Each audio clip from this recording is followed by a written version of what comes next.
Rich, and here I am with Dusty here in the bathroom of doom, and we have another report. How are you, folks? I'm so happy right now. I'm wearing my birthday New Year's Eve DJ shirt. I've been on quite a mission today, ladies and gentlemen. I have been to the courthouse, and I have obtained some incredibly crucial documents that can prove without a shadow of a doubt that I was subjected to major misconduct on the part of former police chief Patrick McDonnell, former police chief Robert Luna, and our current prosecutor Douglas Haubert. What's most important is this document. This is the first of three, count them, three restraining orders that were filed against me by a known violent criminal named John Harris, who went down to the courthouse when I was campaigning for mayor and told the court that I was a homeless Middle Eastern crack-addicted terrorist while I was campaigning for mayor and having debates on public television. What occurred was I had filed a complaint against this man, this complaint right here, the day before, for attempting to assault me in the street. And basically what happened was, actually this was one that went down in 16. Either way, what I tried to obtain today, what I have to go back for, is this complaint, which I filed on December 3rd, 2013, to only be hit with a restraining order the next day by this man, who claimed again that I was stalking him. So what occurred was 2 years passed and nothing happened. I was under this restraint order because I didn't know I could go to the court and fight it immediately. So 2 years passed, and then I decided to run for Congress. And then what happened? I got hit with another restraining order, which came out in April of 16, based on yet more false claims to the court. This was the second of what would be three, with another delivered, I do believe. When was this thing issued? Somewhere around there. Either way, so the bottom line is the police department and the prosecutors tried to disappear this first restraining order, and they tried to not give me copies of my police complaint, because what they did was they hauled me into court in 2016 while I was still under the first restraining order, and they tried to start over with a new one and use those charges against me to basically frame me and throw me in prison. So here we have the complete paper trail. Now, when I went to the court in 16 and requested a copy of this, it was not in the file. The clerk told me that she could not find it. So this court record had been removed from the court's records in order to not allow me to pursue this criminal complaint. I hope you all understand. So this is one chapter. Now, after I was rudely invaded by the police department when I was running for Congress, and I complained to our current councilwoman, Susie Price, claiming I was going to sue the city over the massive misconduct. All she did was hand it off to the city attorney's office, who had this gentleman, Mr. Christopher Mayora, call me and troll me for information, yet they did nothing about it. The only thing they did was they filed their own damage claim, and then they immediately dismissed it as frivolous in an attempt to deny me due process. I hope you all understand. So basically what we have here is all kinds of misconduct. So what happened was I decided to file a complaint with the police commission, starting off with the Internal Affairs Division, as you can see. And then I proceeded to the Citizens Police Complaint Commission, which they once again called me, trolled me for information, but they did nothing.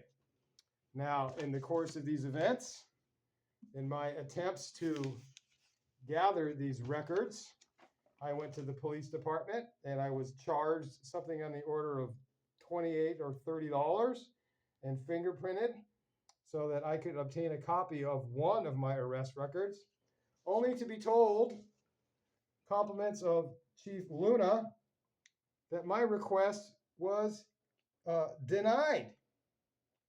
We are sorry, sir. Dear sir or madam, your request was denied. So here we have, ladies and gentlemen, a pattern of misconduct, a pattern of record obfuscation, I can't even say it correctly, and serious corruption.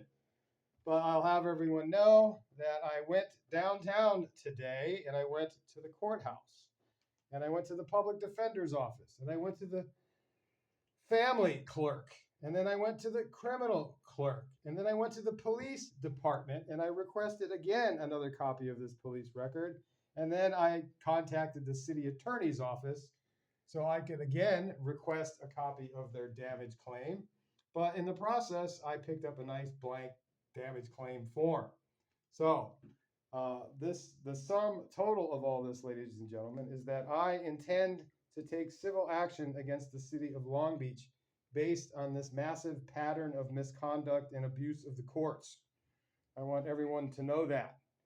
So I am going to proceed with this, and I'm going to demand millions of dollars in compensation for the 10 years of my life that they have destroyed and all of the loss of income that I have suffered, particularly Long Beach radio and television, which I had literally on the verge of turning the lights on before all this nonsense started. And I am quite sure I would have made quite a lucrative income promoting merchandise, music festivals, and all of the usual things that radio stations and television production studios do. So as you can imagine, I'm feeling a bit burned at this time, but I'm thinking that we're going to finally see this circle close. So for everyone's information, I am indeed going to pursue civil action against Patrick McDonnell, Robert Luna, and Douglas Haubert, and due to the misconduct of Councilwoman Christine Duggan yesterday and having the police call me one more time on bogus accusations, I am going to sue our councilwoman too for misconduct. So I hope everyone understands this. Meanwhile, I'm going to relax with Dusty here, and we're going to probably take in some tunes and enjoy the evening. And I'm going to put my favorite shirt from Hong Kong here back on the hanger. I'm going to wear it probably when I DJ a nice big party at New Year's. So yes, ladies and gentlemen, victory is close. And frankly, I think everybody involved needs to not only pay a big price, I think they all need to go to prison. But that's kind of out of my hands at this point. So there you go, ladies and gentlemen. What goes around comes around, and it's getting ready to come around pretty big here for the city of Long Beach. And it's not going to look good for Patrick McDonnell or Robert Luna or Douglas Haubert. So anyone out there who thinks that I'm being a little over the top, perhaps a little aggressive with my language and with my psychological warfare campaign, I'd like to remind everybody of all the hell that they have put me through. Okay? And I'm still being stalked by members of the Mexican mafia, dangerous, mentally unstable people on the street. I'm still having my phone hacked. I had my Google Mail disabled last night after I reached out to no less than 20 different news outlets announcing I'm running for governor. You understand that? It hasn't just been Google, it's been Facebook. Facebook has had a consistent pattern of disrupting my free speech. To do what? To obstruct justice, okay? To obstruct justice and to further this whole criminal conspiracy. Do you understand? Facebook is doing nothing but running interference on behalf of Gavin Newsom and all of the other people that have an electoral stranglehold on this city and the entire state. This is how they do it. They use their authority, and then when you try to hold it to them, oh, no, we're just going to take that out of the file, Mr. Camp, and we're going to start over 2 years later. And we're going to throw you in a maximum security prison cell for 28 days without an arraignment. Do you understand that, people? I sat in a frozen, filthy, disgusting prison cell for 28 days. I couldn't call my lawyer. I couldn't call my friends. I couldn't call my family. If I hadn't been able to get word to the court commissioner that she was being misled, which led her to replace the prosecutor and release me that night, I'd probably be dead right now, ladies and gentlemen. So I hope you all understand that. So anyone who thinks I'm a little too angry about all this, well, you ought to consider what I've been through. And you ought to be happy, all of you usual suspects out there, that I haven't taken a normal path, because frankly, I'm entirely capable of it. But you know what? I'm a law-abiding citizen, and I don't carry on that way. I would rather let the courts serve you the proper justice and put all of you in the filthy, frozen cages you deserve. So this is where we're at, ladies and gentlemen. Happy Wednesday to everybody. Dusty and I are going to kick it. And, you know, Dusty, he likes to quack and dance to his own rhythm. And that's why I like my buddy. So best wishes to everybody. And I hope you guys all have a great week. All right.